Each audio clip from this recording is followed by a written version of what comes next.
Hello and welcome everyone to another StarCraft 2 cast by GLiTCH. Today we are looking at some games from my ladder experiences. Yeah, gonna be so cool because I was lazy. Well, okay, no, I wasn't lazy, but I just came out with a new series called 2-Minute Tutorials. Really excited about it. And so those are now up on my channel. Definitely go check those out.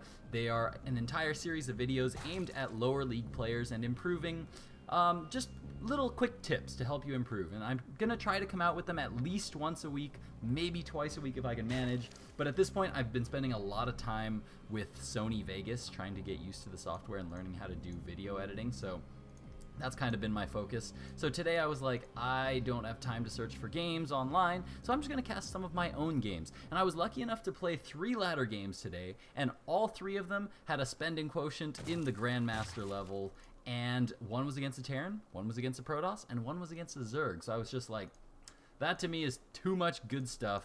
That can't be a coincidence. So I'm just going to cast all 3 of these games. So we're going to check out all 3 of these games. They're all a little bit lengthier games too, where they are literally the best games I have ever played in my StarCraft career. Like, I don't think I've ever played a ladder game that was this good. So let's introduce the players here. Spawning in the top left position of Akilon Wastes as the red Zerg player, we have me. We have GLiTCH. Sweet. And spawning in the bottom left position as the blue Terran player, we have Jako. So, Jako is going for a pretty standard opening in TVZ. He's opening with a barracks and a gas geyser, and I do get in here. This was a 9 drone scout, and I get in here and see that the barracks is down and I see the gas is going down. So I know that he's either going to be going for the Reaper or the Hellion opening. And in my base I'm going for the standard 15 hatchery into 16 spawning pool and 17 gas. Now, the Reaper opening is something that's kind of falling out of fashion lately. There's still a lot of players who are doing it, but these days it's kind of been seen as kind of something that kind of uses a lot of your gas early on. It uses 50 gas to build a Reaper early on, and the most you get out of it is really a drone. You get 1 drone kill usually, and you get some scouting information out of it. So it's still a very popular opening and very powerful for getting a lot of very early scouting information, because there's not a whole lot of Zerg can do about a Reaper running around. They're going to find out about everything in your base, so it's really good for getting scouting information. But a lot of Terran players these days are just saying, you know what, I don't need the Reaper. I can get a faster factory, get out those Hellions a lot faster, and then I'll be in a much better spot. So as you can see, the reactor now coming down here on this barracks, so it looks like he's going to be going into some marine production here. No factory going down quite yet, and no command center coming down yet either for Jako.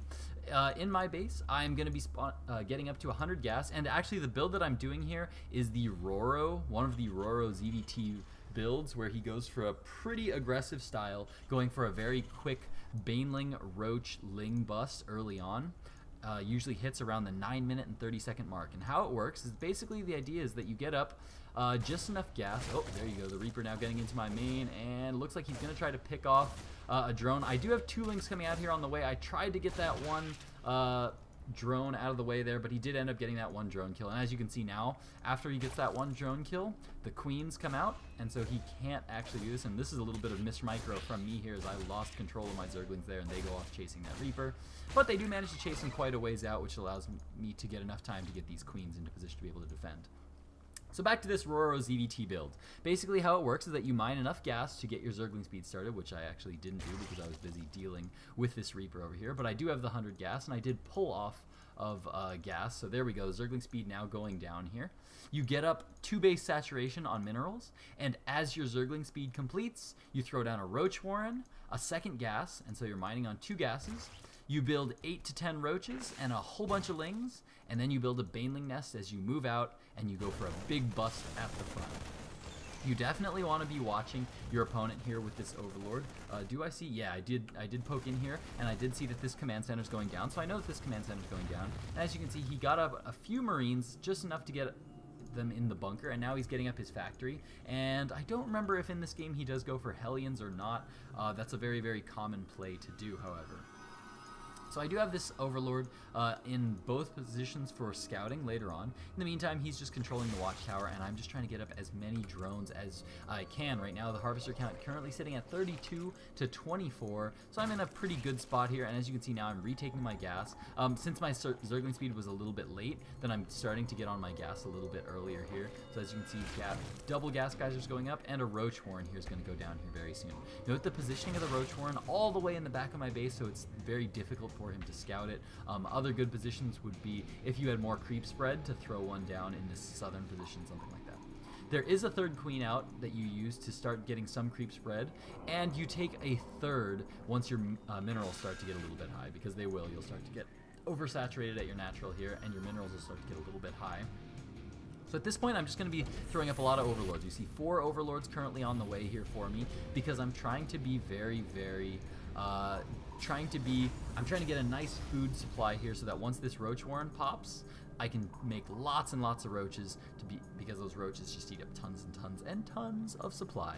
So you can see in here that Jako has opted to go for this early siege tank. Now I like this move. This is something that I think that we're going to start to see a lot more for Terran players in this matchup. By getting up this early 1, 2, or 3 siege tanks before you go into Widow Mines or other factory tech units, it really makes this early push difficult. That was just that one Reaper that did come out there from the watchtower to check on my third, and it did get picked off there by my Zerglings.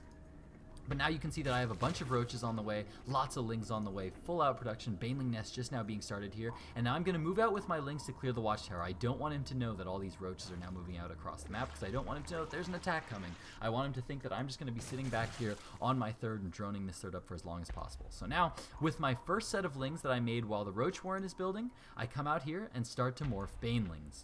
Then, I'm making more and more lings back home. After this set of lings completes, it's back to drones. While this attack is going on, you want to be building nothing but drones behind it. And you want to keep up with your injects. Definitely want to be keeping up with your injects and spreading creep as much as possible. So here I should be just waiting for my Baneling Nest to wrap up right now, and just as that wraps up, you're going to see lots of Banelings here go down for me. And in his base, you can see that he's about to actually move out with an attack. He's got 1 medevac, a lot of Marines, and a few Hellbats, and that 1 siege tank, which is currently unsieged here. And just as I start to morph the Banelings, I realize, oh god, he's coming for an attack, so I get in, and he's on a move command there, and I'm losing a lot of lings to these Hellbats. These Hellbats are so good, but they're soaking, the lings are soaking up the damage here for these roaches, which are now doing a lot of damage. This siege tank, nice move by Jako. He pulls back that siege tank and sieges it up behind the mineral line there. So that's actually a brilliant move by him. Notice behind this I was droning, and I think I did opt to go for, yeah, just pulling back here, because I decided, you know what, I saw him get away with that siege tank, and so I don't think that it's going to be smart to bust this. Yeah, I see that that medevac is moving out there. I made another round of lings just because I did see his army go down, so I said, oh, maybe there's a chance that I can actually just go for the kill here. But when he pulled back with that siege tank, I decided I don't know that I can actually do any damage here, because 1 or 2 siege tanks completely shuts this down. Having 1 or 2 siege tanks in a good position can shut this down, attack down completely if you don't control right. You got to send in a few lings to soak up those siege tank hits first of all. And yeah, as you can see now, I'm just throwing down a couple more gas geysers here, throwing down my double evolution chamber. Lair is now up, so I'm throwing up my spire behind this. And so now I do see, I thought he was actually coming for a drop here, but he comes out with this medevac, and I see that moving down. So I know that he's maybe thinking about doing some drops. So I'm going to start to throw down some spores and spines in my bases, because now I know that he's got Hellbats, and he's going to be possibly getting very aggressive here. So I'm going to be nice and safe here. Money's starting to get a little bit high here as well, so I can start to spend that on getting my drones out and starting to get them on those spores and spines down. So more and more drones coming on the way right now. 8 drones currently on the way. 60 harvesters to 53. He's actually ahead in harvesters right now because he's doing a fantastic job of constantly building workers. And in his base, he's thrown down a lot more barracks. Lots and lots more barracks coming up here. And did he actually see that spire? He did see the spire, so that's why he's throwing down lots of turrets all over his base. 3rd command center is already down for him as well. The armory is up. Double evolution chamber has finished, or double engineering bay rather, has research +1/+1 for his bio. So his bio forces are looking really good, and he's looking to take a 3rd base here pretty quick. Now notice I have started to drop creep. I want to delay these bases for as long as possible, as well as know when these are going to be moving out. So he's going to be moving in here to clear out that overlord here pretty soon. And now my drone count should be getting up above his. Yeah, 66 harvesters to 65. because I'm feeling nice and safe. I've got these spores and spines everywhere, and I'm about to have mutas on the field. Whole lot of mutas on the way right now for me, and as you can see, he's finally going to be able to clear up that overlord, but he's got to wait for this creep now before he can plant that down. So this is always a nice little move there. In my opinion, it's worth 100 minerals to deny that third for that long. And as you can see, I'm doing it at the fourth as well. And now my Mutalisks are coming out onto the field there, and he is going to ask for a pause, but no problem. And now we see that my fourth hatchery is going down because I know he's taking his third, and I always want to be a base ahead, so I'm starting that fourth hatchery for me. And I'm also going to be pulling back to start to take down these destructible rocks that I can start to access my fourth base a little bit easier. Creep spread for me is not so good, but we do see the +1 attack coming down here for my Mutalisks. And we do see the infestation pit going down as well, because what I've decided is that I'm going to use Mutalisks to keep him pinned to his 3 bases. I'm not going to let him expand.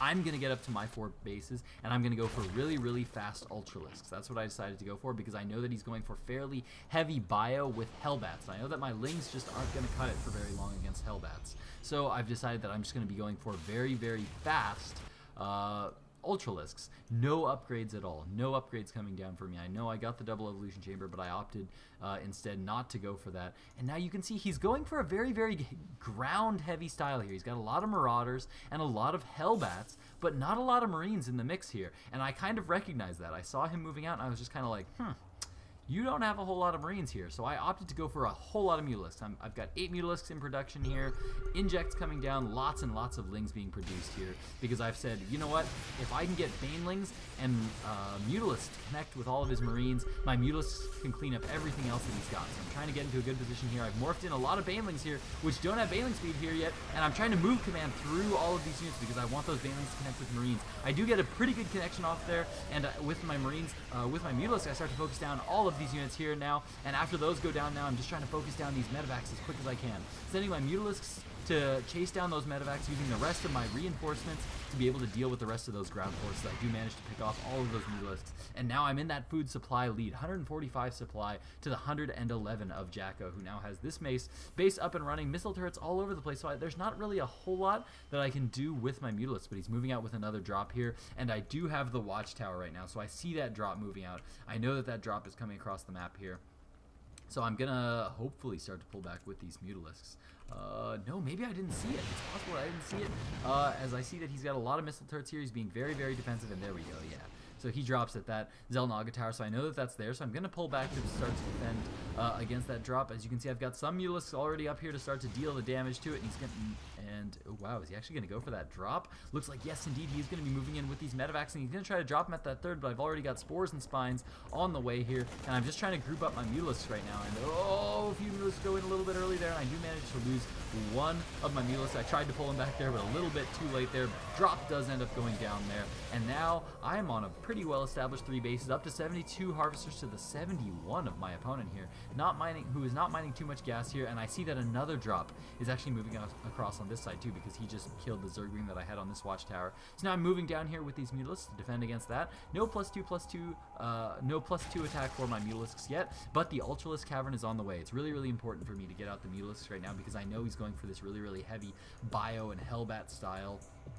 So I need those Mutalisks, the Ultralisks rather, to really be able to absorb some of that damage. In his base, he's continuing to just go for really, really heavy bio, and I think this is actually a bit of a mistake at this point. At this point, he needs to be going for a little bit higher tech units, but actually, let's see, is he going heavy Marauder? He's actually not going for that heavy Marauder right now, and that's really what he's going to need to do. He's kind of tacked into this high Marine count here, which is not going to do very well against the Ultralisks that I've opted to go for. We see 5 Ultralisks now on the way, and I want to be able to tech switch out of it as well. So I started my Greater Spire because I want to be able to show Ultralisks, and then which will force him to go into heavy Marauder production. Then as he goes into heavy Marauder production, I will tech switch into Ultralisks. So that's the plan here. And I managed to pick off a couple of Mutalisks there from a little bit of couple of medevacs. God, I don't remember any Terran units anymore there, and I do manage to come in and pick off one more medevac there as well. So now he is going to be going for this 4th base, and so I'm realizing now I should be starting to try to take a 5th base either here or here. The smarter option on this map is to take the 5th base here. Of course, the reason being that if he's taking his 4th here, he's going to want, take a look on the mini-map here with me, he's going to want to defend this area, right? He's going to want a nice defensive line here. to defend his bases. So I don't want my bases here when his army is going to be positioned in this position. He's going to be able to come in there. And now with these Mutalisks, I think I'd opt to go for a big attack here with my Mutalisks here because I'm maxed out right now, and these Mutalisks aren't worth as much to me anymore.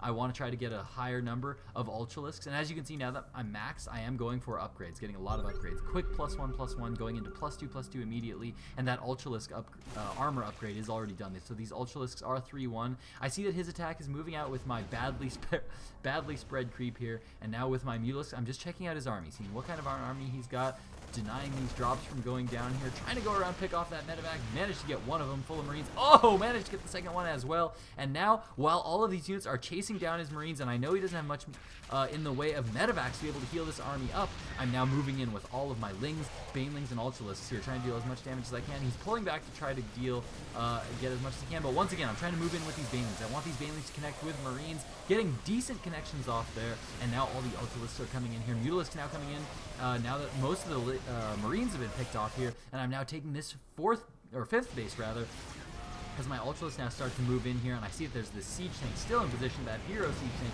and I move down to this lower expansion, decided to just go for this attack, and this was a bad decision here by me. This is a terrible decision. I decided to go for the planetary fortress while there's still a lot of missile turrets out, so he's starting to focus down a lot of these Mutalisks. I'm losing a lot of Mutalisks here, but I've got one Ultralisk in a position here where you can start to focus down some of those SCVs there, and everything does end up going down here. So the food supply is now 175 to the 96 of Jako, and I'm trying to just get up as many Lings as I can at this point, because I'm just trying to go for the kill, just trying to go for as many units as I can while I establish this base in this lower position. Now, I'm surprised that he didn't go for any Widow Mines here, just because of how many Lings and everything I have, and that's kind of what you need against this kind of composition here. If you're going to be going for this kind of composition, you shouldn't be sticking to just bio. This is a very, very Wings of Liberty style of play here. But these days with Widow Mines are really the good defensive space control unit that you really need against this kind of a Zerg style. So now you can see that I am now going for the +3/+3 attack on all of my Lings, and oh, did I forget? Oh, I hate it when I forget the Adrenal Glands upgrade, but I did forget the Adrenal Glands upgrade, and now he's going into very, very heavy Marauder. We see 6 Marauders in production at a time here, and he's trying to throw up more command centers because he knows he needs to get up more bases here if he's going to be able to get back into this game. My Mutalisks are currently trying to get into a forward position here where I can start to be a little bit aggressive here. I move in here and see that nope, there are just way too many missile turrets out on the way, and I decide, you know what, I'm at 200 supply. I can start to trade some of my units, and I think I do opt to go for the here. No, I actually come around here and find a command center there, so I try to focus it down a little bit there, and nope, looks like didn't get to deny it too much there, but as I pulled his army out of position there, move into the main with a whole lot of Banelings, whole lot of Ultralisks here, gonna start to deal a whole lot of damage, but nice pullback here with this little group. But it just looks like he's not going to have quite enough units here, as all my Mutalisks are now coming in here. More and more Lings on the way. 54 Zerglings on the way here, as I'm now pretty well defended here, taking the gas geysers down there. And now he just has a whole lot of Marauders. See, he's just got nothing but Marauders. He was able to clean up all my Ultralisks, all my Banelings, all my Lings. But now all my Mutalisks are now in his main base, able to just deal whatever kind of damage they want. Decide to pick off that command center there. Should be picking off that medevac. Yeah, the medevac does go down there, because now what it means when you pick off medevacs is that his stims are very, very valuable, right? And so now with these Mutalisks, going to start to poke in to the main right now, going to start to deal damage to his production structures, and realizing that he is just really, really, really heavy on Marauders, I decide, you know what, now it's time for that tech switch that I prepared for earlier. So I've got 9 Corruptors on the way here. All my Lings now coming out once again. I'm going to try to engage this, because I thought my Lings would be able to do okay against these Marauders, but these Marauders are currently 3-3 in upgrades, and my Lings are still only 2-2, and Marauders are just so tanky. They're actually doing quite a bit of damage here, and my Mutalisk numbers are starting to get whittled down quite a bit. I'm at 136 supply, but I've got a lot of money in the bank there, and I'm opting to just try to deal as much damage as I can, taking down as many medevacs as I can, and now just trying to go back into a little bit of Mutalisk production, but I'm waiting for these Corruptors to be out. There we go. Corruptors now coming out onto the field, and with all of that extra gas, going to be morphing those into Broodlords right away. And no more upgrades going down. There we go. Actually, extra worker immediately getting picked back there. Like that quite a bit. But he is pretty much out of mining. He's got nothing going on in the natural, nothing in the main. He's got some mining going on here in the third, but he is almost out there. He actually never mined any gas at this third. Oof. Oof. Needs lots and lots more minerals. Scans going down all over the place right now as he's trying to figure out what I'm going to be going for here. But notice he's still going for a heavy Marauder production. He's going really heavy Marauder production. If we check out the unit counting station, 32 Marauders. That is so many Marauders. That is a ton of Marauders currently out on the field. And if we check out his Harvester supply, 74 supply to 47, and there we go. The Broodlords are now revealed. You don't need a whole lot of Broodlords, just need a few to be able to start to spit those units out. And you don't want to engage fully, right? Because you just want these Broodlords to keep chipping away at the army. So I start to engage and realize, you know what, there's not a lot of lings here. I'm going to let my Broodlords handle it. So I just pull back with all of my lings and my mutas and wait for my Broodlords to pick off all the rest of his Marines here. Here comes the engagement as all of my units start to move in there, and all the Marines go down, and as his army tries to stim forward here, try to deal some damage to these Broodlords, I realize there's not a whole lot of Marines here. I'm just going to let these Broodlords deal damage. So I pull back with all of my lings here, and the GG comes out of Jako, netting me the win. Excellent played game there by Jako, but in the end, my macro was just a little bit too strong. This is honestly the best ZVT I've ever played in my entire life. I don't think I've ever played this good of a game. And even with that, I had a ton of money in the bank and kind of got low on food supply. But anyway, we're going to jump into a couple more games because I have 2 more games on the way, games that I played today on the ladder. So definitely stay tuned for those. I've got a ZVP rather, and then a ZVZ. Stay tuned, guys.